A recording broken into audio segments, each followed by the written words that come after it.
Text natin for our discussion this morning. Ito po yung nakasulat sa Ephesians 5:16. Ito po yung sa King James Version. Basahin po natin sabay-sabay, tayo pong lahat ay tumayo.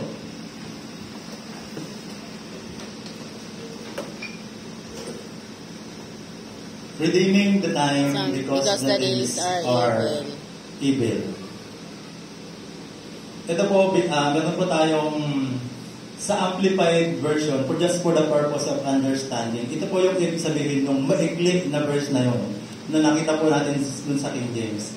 Make the very most of your time on earth, recognizing and taking advantage of each opportunity, and using it with wisdom and diligence, because the days are filled with evil. Tayo pong lahat ay manalangin. Father God, we bless you and we honor you, Lord, this morning. Truly, it is you who is the one who bring us in this place, Lord God. Father, you want your people to hear your word. So, Father, we pray that the Holy Spirit will truly guide us into all truth, Lord. And Father, it is the ministry of the Holy Spirit that will guide us, that will teach us, O Lord.